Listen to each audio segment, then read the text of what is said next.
Displacement reaction. इसमें क्या होगा, in this reaction there is an exchange of ions between two reactants. ये दो रिएक्टेंट है, एक ये आ गया हमारे पास, इसका नाम क्या होगा, सिल्वर नाइट्रेट। एक रिएक्टेंट है हमारे पास सिल्वर नाइट्रेट और दूसरा क्या है हमारे पास, सोडियम क्लोराइड। और डबल डिस्प्लेसमेंट रिएक्शंस में दोनों कंपाउंड होते हैं, AgNO3 भी कंपाउंड है और NaCl भी कंपाउंड है। अब ये दोनों रिएक्टेंट जो है आपस में क्या एक्सचेंज करेंगे, आयंस को एक्सचेंज करेंगे। इसके ऊपर पॉजिटिव होता है, इसके ऊपर नेगेटिव, इसके ऊपर पॉजिटिव, इसके ऊपर नेगेटिव। अब ये पॉजिटिव ये वाला का किसके साथ अटैच हो जाएगा, इसके साथ, और ये वाला इसके साथ अटैच हो जाएगा, तो क्या बन जाएगा, AgCl प्लस NaNO3। तो ये सिंपल रिएक्शन आप डेफिनेशन लिखवा दी कि जिसमें दो रिएक्टेंट आपस में आयंस को एक्सचेंज करते हैं। अगला टॉपिक होगा हमारे पास ऑक्सीडेशन। तो ऑक्सीडेशन भी एक रिएक्शन होती है जिसमें क्या होता है, it is a chemical reaction in which जब which involve the addition of oxygen और रिमूवल ऑफ हाइड्रोजन। जब भी अभी आप एग्जांपल पढ़ोगे, जब भी क्या ऐड होगा किसी रिएक्शन में, ऑक्सीजन ऐड हो रही हो और क्या रिमूव हो रही हो, हाइड्रोजन रिमूव हो रहा हो, तो उसको हम क्या बोलेंगे, ऑक्सीडेशन।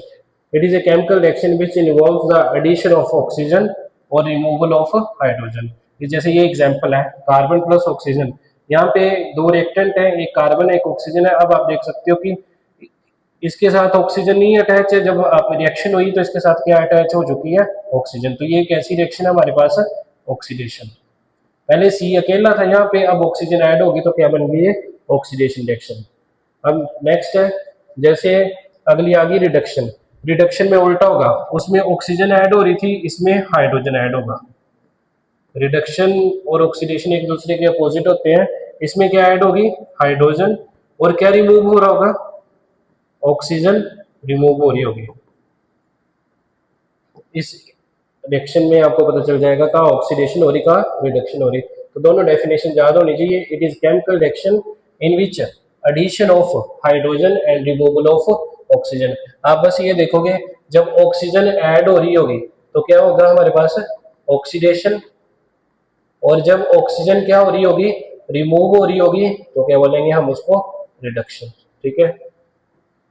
अब अगला है रिडॉक्स रिएक्शन। रिडॉक्स रिएक्शन होता है ऐसी प्रोसेस जिसमें ऑक्सीडेशन भी हो रही हो, रिडक्शन भी हो रही हो, दोनों चीजें एक साथ हो रही हो, तो उसको क्या बोलेंगे हम, रिडॉक्स रिएक्शन। अब ये एग्जांपल है, ये देखते हैं, हम समझते हैं। CuO, CuO क्या होता है, कॉपर ऑक्साइड, H2 क्या है, हाइड्रोजन, Cu क्या है, कॉपर, H2O क्या है, वाटर। अब यहाँ पे देखो, इस CuO के साथ क्या लगा हुआ है, CuO के साथ क्या लगा हुआ है, बोलो, ऑक्सीजन। अब जब ये रिएक्शन होगी तो CuO के साथ अब ऑक्सीजन लगा हुआ है, यहाँ पे नहीं लगा हुआ है, मतलब CuO से क्या रिमूव हो चुकी है, ऑक्सीजन। इसको इसकी क्या हो रही, रिडक्शन। क्या हो रही है, इसकी रिडक्शन। जब आपको पता चल गया इसकी रिडक्शन हो रही है, तो वो उसका दूसरा नाम होता है कि वो क्या हो रहा है, रिड्यूस्ड हो रहा है।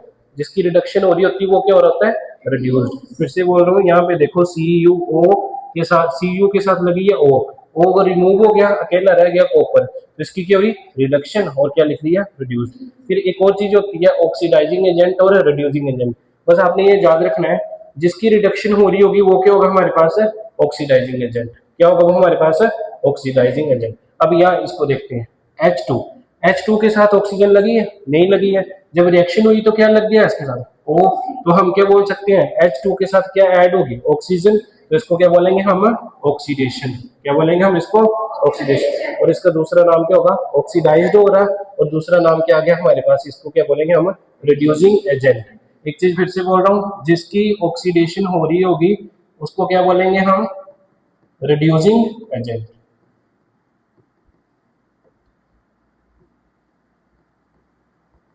और जिसकी रिडक्शन हो रही होगी उसको क्या बोलेंगे हम, ऑक्सीडाइजिंग एजेंट। नेक्स्ट देखो, अगला है हमारे पास एक्सोथर्मिक रिएक्शन और एंडोथर्मिक रिएक्शन। एक्सोथर्मिक रिएक्शन ऐसी रिएक्शन होगी जिसमें हीट क्या हो रही होगी, रिलीज हो रही होगी। क्या हो रही होगी, हीट रिलीज। एग्जांपल आ गया हमारे पास रेस्पिरेशन। जो हमारी बॉडी में रेस्पिरेशन की प्रोसेस होती है वो कैसी रिएक्शन है, एक्सोथर्मिक।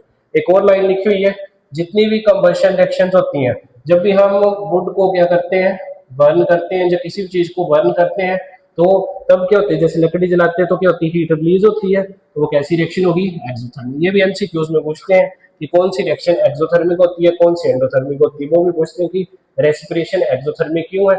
जब रेस्पिरेशन होती है हमारी बॉडी में तो हीट रिलीज होती है। नेक्स्ट है एंडोथर्मिक।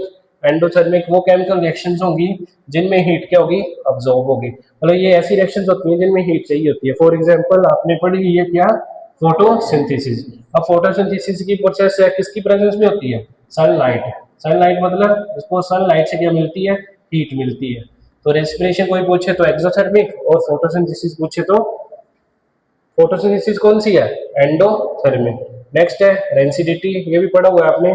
जब भी कोई फैट या ऑयल कंटेनिंग फूड मटेरियल को आप किसके कांटेक्ट में आ जाता है, वो एयर और ऑक्सीजन, तो वो क्या हो जाता है, ऑक्सीडाइज हो जाता है, और उसकी स्मेल और टेस्ट क्या हो जाता है, चेंज हो जाता है। तो उसको क्या बोलते हैं हम, डेंसिटी। मान लो आपने फूड लिए हुआ है, उसको ऐसे ही खुला छोड़ दिया हुआ है, आज छोड़ा और कल देखोगे वो क्या हो चुका होगा, उसका स्मेल और टेस्ट दोनों चीजें क्या हो चुकी होंगी, चेंज हो चुकी होंगी, मतलब खराब हो चुकी होंगी। उस प्रोसेस को क्या बोलते हैं हम, रेंसिडिटी।